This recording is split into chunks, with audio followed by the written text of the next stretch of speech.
There are only a few times in my life of media consumption where I've sat back and thought, what the hell am I watching / playing / reading?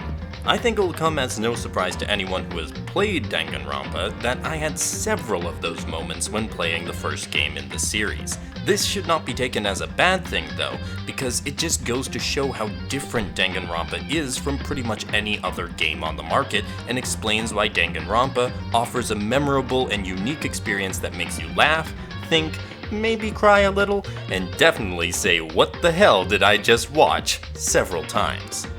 Danganronpa Trigger Happy Havoc is an adventure murder mystery visual novel developed by Spike, the studio that later merged with Chunsoft to form Spike Chunsoft. Don't you love it when studios make things easy on this section by not changing around names? The game was originally published in the West by NIS America until Spike Chunsoft took over publishing for themselves in 2020.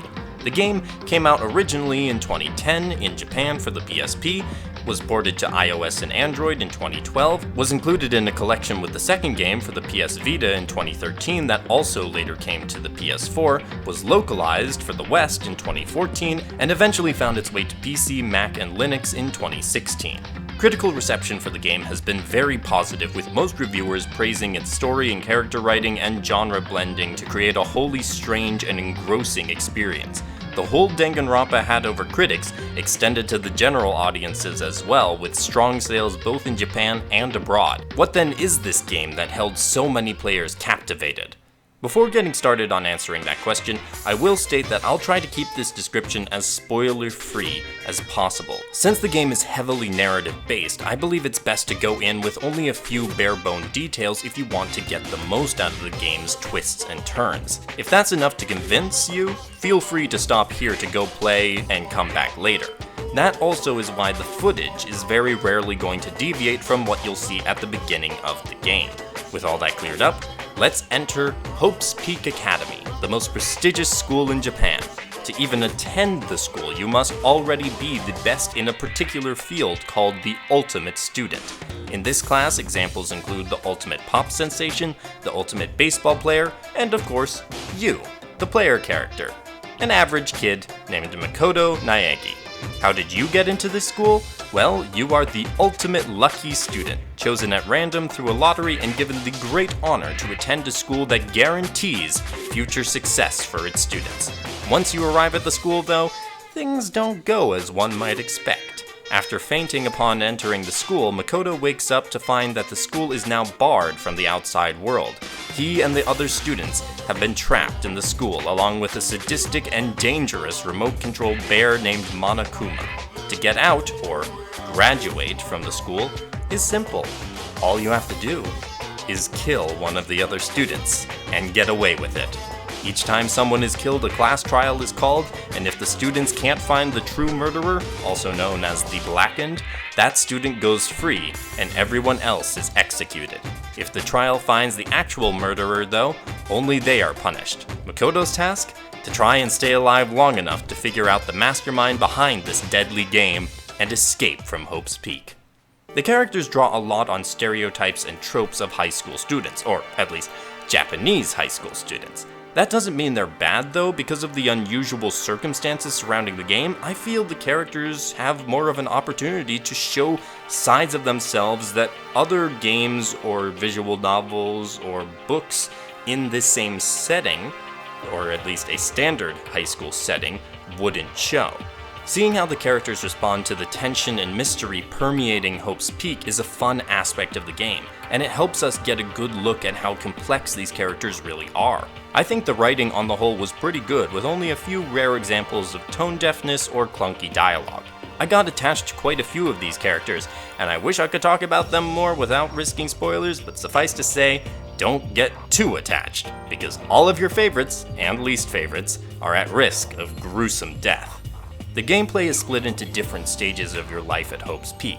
After cutscenes and the like, you'll get free time, which you can spend hanging out with the various other students. You can choose not to hang out with anyone, but it helps you get to know them and offers later gameplay boosts by helping you earn skills and skill points during these interactions. So basically, you absolutely should hang out with the other students. Some of the interactions are funny, some serious, and some just downright weird. But if you dedicate a lot of time to a particular character, you'll get a much better idea of who they are and why they are here. You can improve your relationships through gifts as well that you can get via the Mono machine in the school store, although that's all up to chance on what you get and requires coins that you earn by looking around the school or participating in class trials. You just gotta hope the gifts you're giving don't go to the person that's gonna die immediately afterwards, because once someone is dead and enough people discover the body, the next stage begins: investigation. During this stage, you go around the school examining clues in various locations, talking to other students, and loading your arsenal of truth bullets, as they're called, in preparation for what comes next. After you've completed the investigation, it's time for the big event, the one that decides who lives and who dies: the class trial. While the previous two stages are mainly visual novel based, with point and click examinations of your surroundings and some dialogue options, the class trials are a whole nother matter. During class trials, you may be asked to shoot truth bullets into other characters' statements floating around, play a game of hangman with moving letters, present evidence from what you've collected to answer a question, play a rhythm game to expose the truth another character refuses to believe, and finally do a frame-by-frame reconstruction of how the murder was done in comic book style. That's just some of the events, and doesn't cover the numerous variations the game will throw at you in each subsequent class trial. It kinda has some first-person shooter elements, along with the Ace Attorney objection system. It is a wholly strange experience. It's also in these class trials where what difficulty you picked at the start of the game will actually come into effect, and how lenient the game is with each stage. However, while you can lose all your health if you make incorrect guesses or assertions, you are always given a chance to retry from the stage you just lost at, so the punishment for failure is basically non-existent. The class trials are the peak part of the gameplay. Despite the generous fail conditions, I found them extremely intense due to their fast-paced nature and the narrative stakes behind the trials.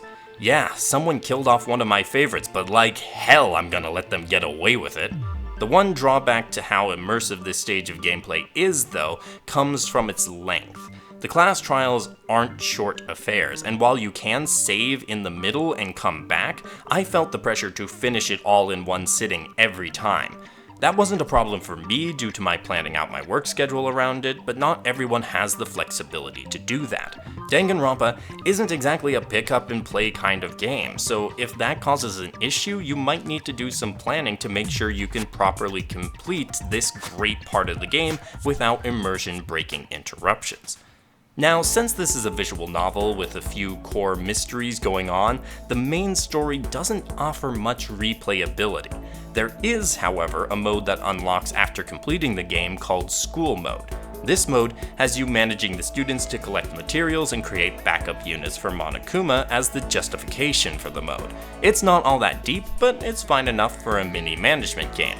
The real meat, though, is in the additional time to spend with all of the characters, allowing you to hang out with them and fill out their report cards, learning new skills and gaining further insights into their character.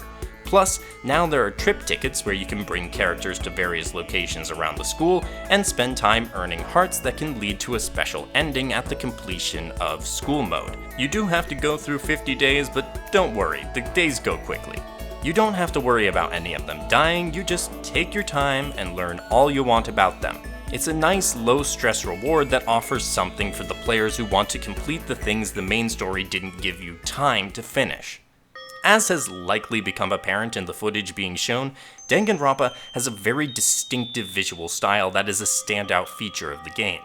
I really enjoy the stylistic take this game has, from character design, always a big plus for me, to environmental design. The game isn't dynamic in its animation, apart from the executions that accompany each class trial, so it has to go elsewhere to reach that level of action.